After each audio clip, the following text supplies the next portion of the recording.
I want to use this occasion to reintroduce myself. You've probably gotten a different impression of me over the last few weeks. Your mailbox has been brimming to the edge. They have called me, Steve, good to see you. They have called me everything but a Republican. I don't recognize myself. Do y'all still recognize me? Yes. I haven't changed. I just got this. You got another one? Oh, Okay. this came in the mail. Your big bag is worth soil. Oh, wow. Funny, all his groups are endorsing and supporting my opponent, but they're attacking me. Well, that's what I'm talking about. They're saying that I won't end women's bathrooms, but I like men to be able to participate in women's sports. You know me. I've got 4 daughters, and 7 granddaughters. Do you think for a minute I would allow men in women's bathrooms? Hell no. No. Hell no.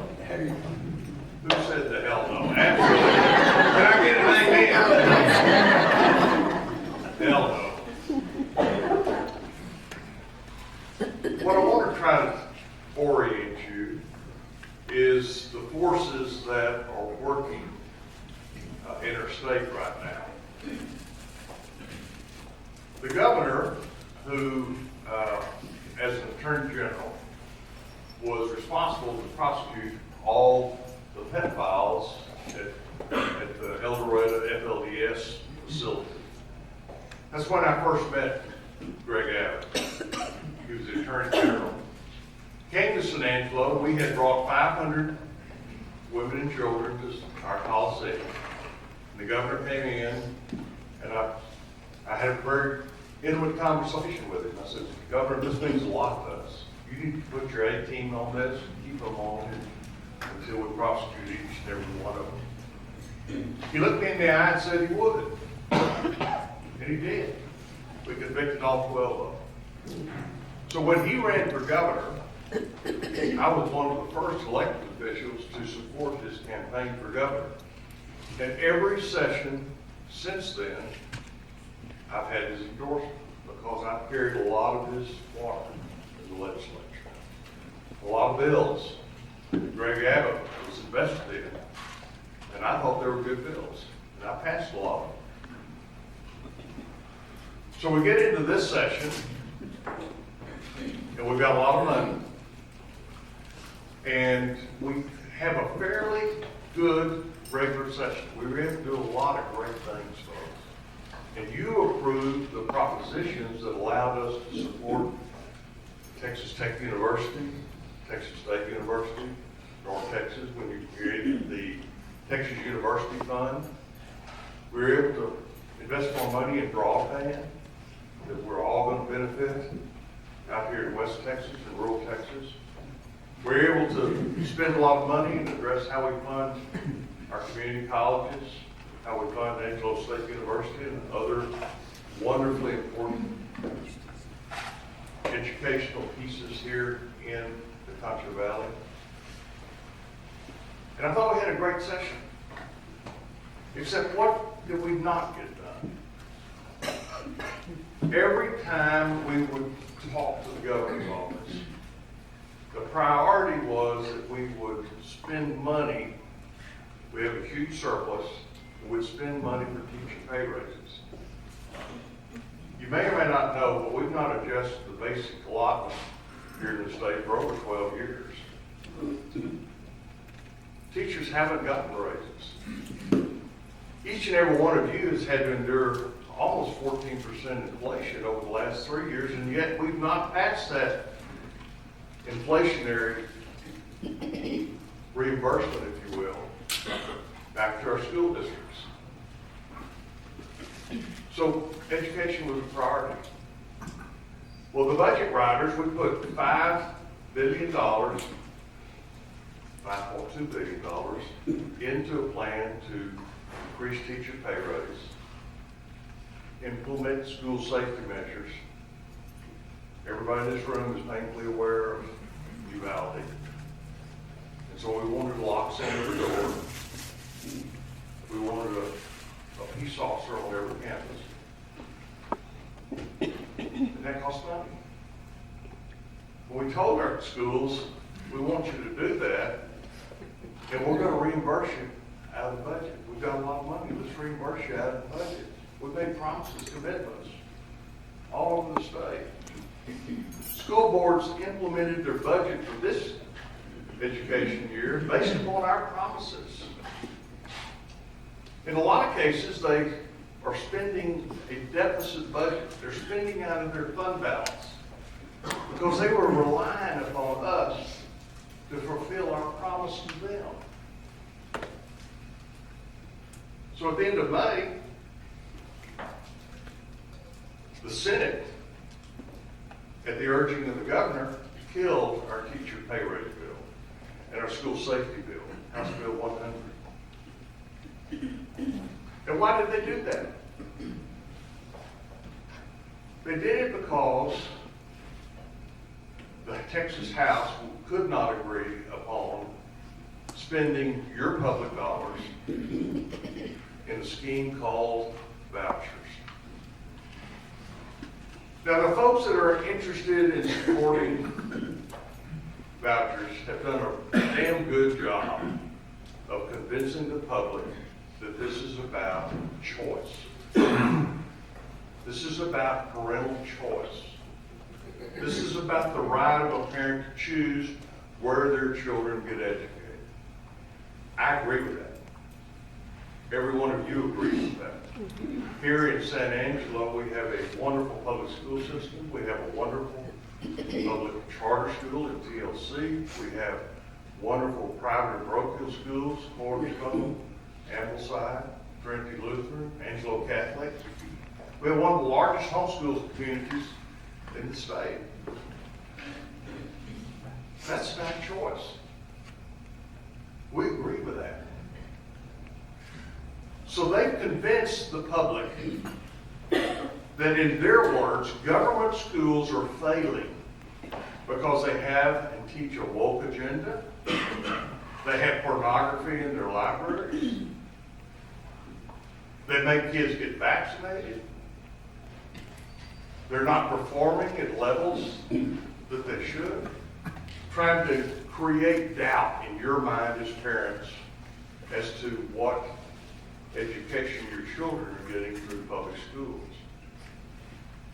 They're doing that so that you, now that you're unnerved, will agree to say, in support of parental choice, taking public dollars and being able to move that to private parochial schools. Seems like a kind of a basic idea, except when you look at the details. They want those private dollars to go without any transparency. They just want the dollars, in this case about $10,500, to go to private schools without any transparency about how that private school is governed, or what kind of curriculum they teach, or how they test, or whether or not they have an open enrollment policy. Does anybody want your tax dollars to go to a school that teaches Islamic Sharia law? No, you don't. Does anybody want your tax dollars to go to a school that there's no accountability? They don't have to justify what they're doing to your children or how they're testing your children. The reason why people leave public schools and go to private schools is because there's a different educational model that they're teaching that they think would be more suitable for the learning needs of their child. And they should have that. But when you take that voucher and you go to a private school, and that private school doesn't test, has a board that's not elected by the public, it's not practice open enrollment, do you think for a minute private schools are going to take that voucher, which is usually about a third of what the cost of the tuition is? Do you think they're gonna take that voucher if little Joy or little Susie doesn't look like the other students? Doesn't act like the other students? Maybe they have a discipline issue? Or maybe they have a learning disability. Public schools are required to educate every child, regardless of their learning needs. The state of Texas has that obligation. It's an obligation that should cost the state $4 billion a year. Well, guess what? The state only pays $2 billion to educate our special needs kids. So several of us said, well, Governor, if you want to expand educating special needs kids and actually fund it, we're for you. No, was his answer. I want to be able to brag that Texas has implemented the largest universal educational savings account plan in America. So we did not get a bill at the end of May. So he called us back in June. He called us back in January. And he called us back, June, July. He called us back in August. He called us back at the end of September. And they had presented a bill that put $7 billion into public education, funding for school teachers for raises, and school safety issues. It made reforms to the STAR test, which I want to eliminate the STAR test.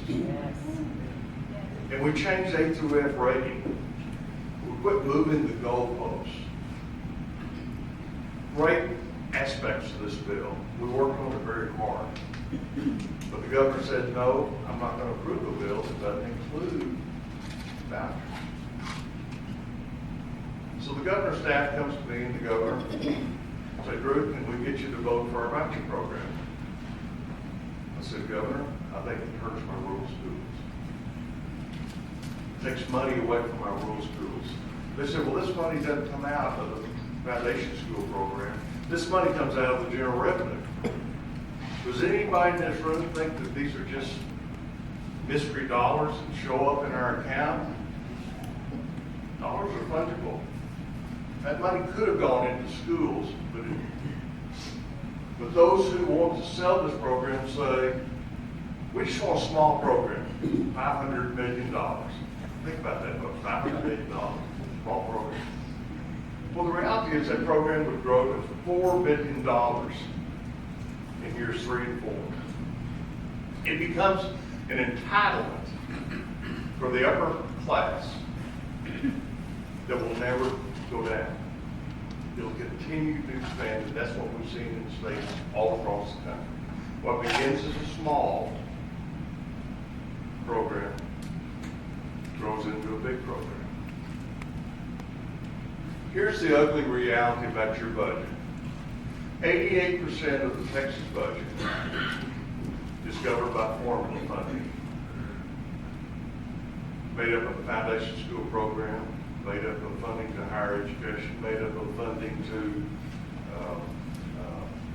Medicaid programs, made up of funding for transportation. All of it is designated. So when I get, as a budget writer, looking at what we priority needs of the state, I only have 12% of the budget to work for. But out of that 12% would come this voucher program. And out of it also comes DPS. Out of it comes prisons. Out of it comes property tax relief. Anybody enjoy us compressing property taxes? Huge success. But if we're going to maintain that, we've got to have a robust economy continuing to throw off services that allows us to keep compressing those taxes. And I've been around, and you've been around, when the real estate industry wasn't performing, and we had a $10 billion deficit in 2011.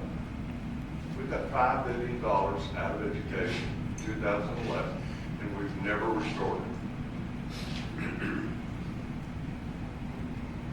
So what begins as a small program grows to a big program that conflicts and competes with the other priority needs of the state. I don't want to create an entitlement program that does not benefit my rural districts schools. I represent 32 school districts in my 10 counties, none of which, except San Angelo, have that private or parochial school competition. It simply hurts my smaller schools. And so when the governor staff said, will you support it? I said, I can't, it hurts my district. Would you walk your vote? I said, Governor, with all due respect, I don't walk my votes. I'll make a decision, I stand by it. He said, well, you know that if you vote against my voucher bill, I'm going to find somebody and run against you and endorse them, try to get you beat. Governor, with all due respect, I don't represent you. I represent the people in this room and the people of House District 72.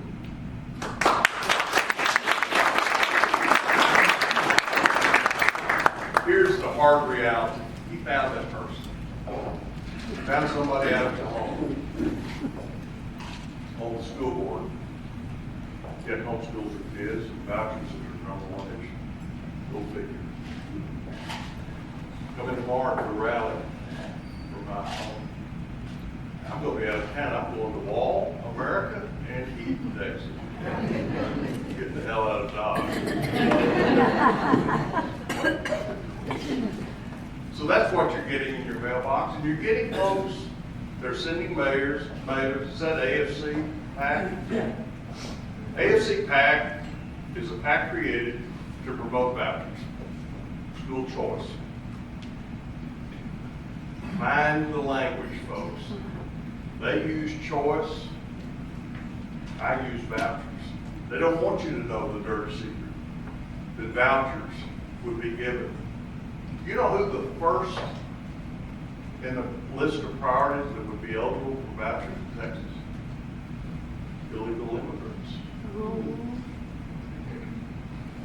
They're in our public schools. We can't ask citizenship. We educate them. But if you're in a public school and have income levels at the top would be the lowest income levels, they're at the top of the heap to get vouchers. That's just another reason I voted against. So when people from Alexandria, Virginia, send you those nice little messages, why is every one of them? These are two billionaires out of Texas.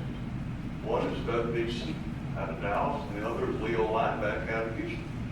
Well, why do they care? Leo Lineback builds private schools. Doug Deason wants to be somebody. Daddy was a billionaire and he's doing his dead level best to spend most of the money. But he's politically ambitious. There's another billionaire group. You'll see them, they have different names, but if you're familiar with Betsy DeVos, former Secretary of Education, she makes money by managing the savings accounts. She wants Texas to turn to vouchers so she can manage those accounts. We're paying those third-party providers 5% to manage the accounts.